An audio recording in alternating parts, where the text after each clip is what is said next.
Alrighty, welcome back everyone. We just did a little bit of an update on the SEC Media Days, broke down all the biggest talking points going into this year. Obviously, Texas no U joining the conference, no Nick Saban, which will be a huge topic of conversation, and also one in this new segment. And Alabama has been doing absolute work on the recruiting trail right now, and it's kind of sparked a question in me. Can Kalen DeBoer just pick up where Saban left off? I know that sounds crazy, and frankly, when I first thought about it when he was hired, I shrugged it off. I immediately thought, no one can do what Nick Saban did. No one can pull off what he pulled off.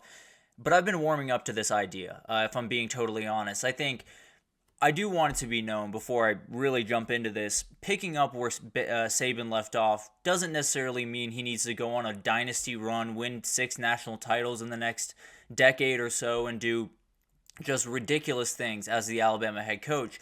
Because the reality was, Bama was likely taking a step back heading into this new era regardless. As a lot of teams in the upper echelon of this sport, we're going to take steps back during this new era. I mean, the SEC just added 2 very real players in Texas and OU. Those are going to be very important people. And then the 12-team playoff adds some hurdles. There's no two ways about that. You got to win more games to get to that coveted trophy at the end of the yellow brick road or whatever you want to call it. And then finally, no longer having to visit in the SEC. Obviously, they were in the SEC West, so they were already playing quite a tough schedule, but adding UGA to the schedule every now and then is not going to be an easy thing. So the reality was they were going to take a step back. That was just what was going to happen in the future of college football, but Kalen DeBoer is walking into a situation that was going to be tough regardless of that. Even if you are already going to take a step back, it could be quite large if you don't hit every single button the correct way, and he's doing that thus far. So it's going to be incredible to watch this team kind of develop over the years, but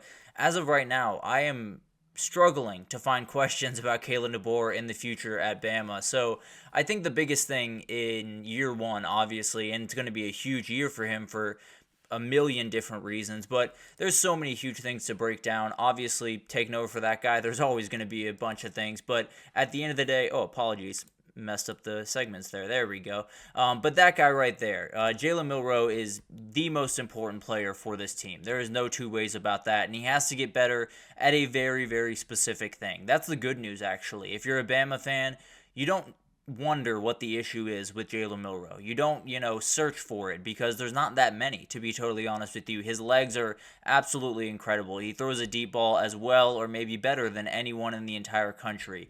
It's incredible what he can do, but a jump needs to be made in what I like to call and what some people like to call a level 2 throw. Those are the throws where 10 to 20 yards or 10 to 25 yards depending on how you cut it, and it's kind of layering balls. It's putting a ball over a linebacker and under a safety, or over a corner and under a safety in zone coverage, whatever that looks like.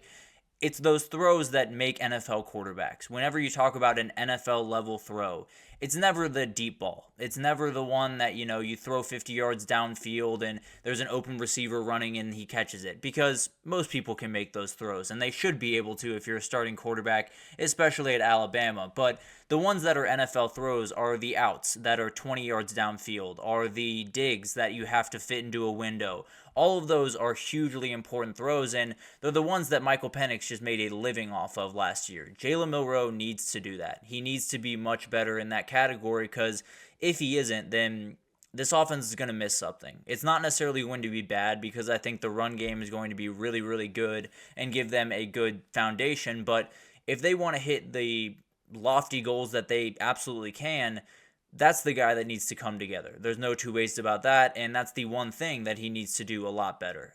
But moving on to the schedule, there's going to be so much going into this year because, frankly, there's not a off week. I mean, they do get Mercer later in the year. That will be kind of a layup game, but to start the year, Western Kentucky and South Florida are not easy. I understand they should be wins, and if they're not wins, then we have a little bit of a problem, but WKU is going to throw the ball all over the field.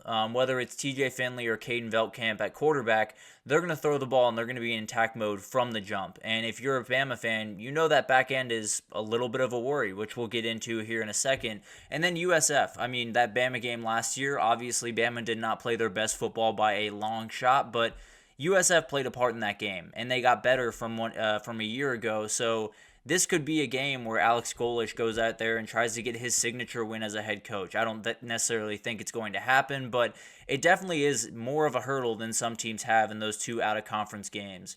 Then you get into Wisconsin. Wisconsin's a big one, and then you get a bye, and then it's the biggest game of year one for Kalen DeBoer, and it's against Georgia at home. You don't necessarily have to win that game, I'll be totally honest. I don't think they have to win that game to do all the things they want to do, but that game will be very telling. It will show what the fans' expectations are going into that game. The reaction coming out if they do lose will give you a lot of idea of how they're going to handle the rest of the season depending on how it goes for Bama. So I think that's a game that not only will define the SEC hierarchy for quite a bit now, but at the end of the day, it will be very, very interesting to see kind of just how that game goes and the reaction from the fans after that game.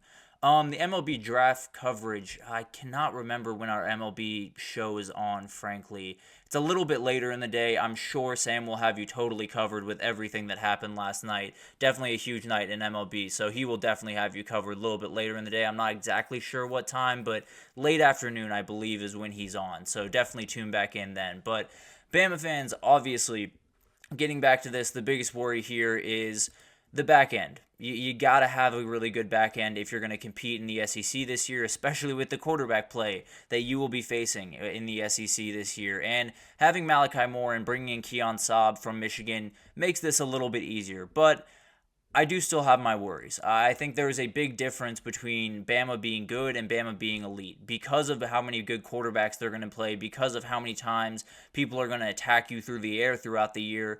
You're going to have to be ready to go in a lot of these games. I mean, you get Georgia in week 4. It's not like you have a ton of time to really get up for that game and get ready for that game on the back end. And the guy that's going to hold probably the most power in how good they're going to be on that back end is Xavier Mincy. He is so important. He's coming in as a freshman, and he's going to start as a freshman. There's no doubt about that. He is absolutely going to be the starter across from Domani Jackson, who is another guy I'm a little bit worried about in that back end. So the corner positions are not necessarily where you'd want them to be, but it doesn't mean they're not talented players. They absolutely can play really, really high-level football. It's just it might take them a little bit of time, which could be a little bit of a worry because that WKU game, while they should win it, if that back end shows a little bit of vulnerability during that game, then other teams are going to take notice of that and they're going to attack them. So a poor back end can absolutely lose you 2, 3, maybe even 4 games depending on how bad it is. So it's something that could kind of torpedo this season for Bama if it's not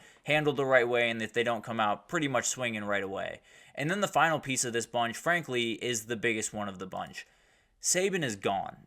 This is no longer Saban's Alabama. A new era has officially started at Bama, and it's not going to be a Saban type run. I'm just being totally honest. We have not seen anything like what Saban did for those 14, 15 years while at Bama. And the big question is, what's the fan reaction when that happens? Because, frankly, it's just going to happen. Even if Saban was the head coach, there was no world where they were winning 6 national titles in the next 14 years just because of the hurdles that we talked about earlier.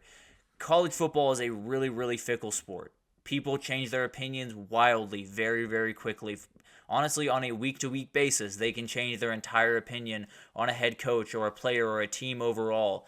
So the reality is, what happens when they lose a game? We talked about the Georgia one. What happens when that game falls? Because Bama fans, I think they're saying all the right things right now. They're saying, we'll be fine with a 9-3 season if it gets us, going in the right direction. If we see some of the things that we need to see, and if we're still recruiting at a high level, which they are right now, everything will be fine.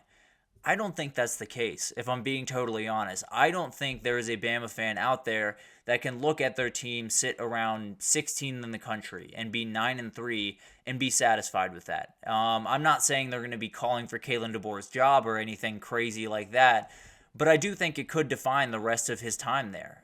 What's to say this Bama team couldn't fall on their face a little bit? Maybe they have some bad injury luck and they go 6-6 and things get just terrible down there. And then what's the reaction? I think that would be the sky is falling. But at the end of the day, you obviously have these grand expectations for your team, and you should. You're Alabama. There's no two ways about that. You should be expecting big-time things from your team every single year. it doesn't change that a step back is likely going to happen. There's likely going to be a little bit of a learning curve this year, and that likely will lead to 1 or 2 losses in the regular season. How Bama fans handle that will likely define how Kalen DeBoer goes forward as the Bama head coach, because having those fans behind you is huge. If you don't have the fans behind you, it's only a matter of time until the boosters don't get behind you, and then you don't have the AD fully behind you, and then that causes a whole other problem. So Bama has everything in place. There's no two ways about that, and everything is going to do. They're going to be a really, really big player going forward. I feel very confident in that, frankly. But they just have to understand that it might be a little bit of a learning curve the first year. Just maybe. It definitely could be a very, very good year, but at the end of the day, if they win 9 games, if they even win 8 games the first year, how people react to that will definitely be a huge thing for Kalen DeBoer going forward. So I think the overall sentiment I have around Kalen DeBoer is he's going to be incredible for Bama. I really do believe that. I think he's going to do really, really incredible things. I don't think he's going to do Nick Saban things, because doing Nick Saban things is just ridiculous. Watching it every single year, I got more and more confused how he was able to pull off what he was able to pull off. But it doesn't change that Kalen DeBoer knows how to coach football. He's really, really good at coaching football. He can do so many different things, and he's one of those guys that is only getting better in my mind. And he put a staff around him that is really second to none. There are so many good staffs around the country, and maybe I wouldn't put Bama number 1 overall, but they would not be far down that list. I can promise you that, especially a guy like Courtney Morgan, who came in and has just done an incredible job recruiting. He is one of the biggest names in all of the sport that you might not know. So definitely a lot going into this year. A couple of things have to happen for them to be the Bama that everyone's gotten used to. Be the Bama that's in the playoff, that's winning national title, that's doing all of this stuff. They have to have Jalen Milroe be that special player. They have to have him take that step forward in those level 2 throws, those NFL level throws. The back end has to come together fast and fairly fast. I'll be totally honest with you. Pretty fast, at least by week 5 when they face off against Georgia, because if it's not set up then, you will lose that game, and it will probably look ugly while it's happening. And then the fans got to give this guy a little bit of slack. He just took over what is going to be one of the toughest jobs in quite some time, and giving him just a little bit of time is going to be very beneficial for this program. So, frankly, I think Bama's going to have a great year. I think they're going to go about 10-2 in the regular season, possibly make the playoff, and then we'll see what happens. But at the end of the day, even if they don't, I think it could be a very successful season, and they could be heading off to a really, really good era of Bama football under Kalen DeBoer. But how people react to that will be a very interesting thing to watch. But overall, I think there's definitely some interesting expectations. I think Anthony over here said it's definitely unrealistic for certain Bama fans to expect 12 wins, and I fully understand that. Definitely shouldn't be expecting 12 wins this upcoming year. I don't think anyone should, if I'm being totally honest, at least in the regular season. But at the end of the day, if they keep moving as a program, if they keep being Bama, at least behind the scenes, I got no worries about this program going forward. So Kalen DeBoer has started really hot, and he's likely to continue being really hot throughout his career at Bama. So it'll be fascinating to watch that. But let's take our second break here, and we'll talk about luck when we come back. We'll talk about those big-time games, those one-score games that likely decide whether you are a national title team or a team that's fighting to get into their conference title. So we'll break all that down right after this, so stick with us.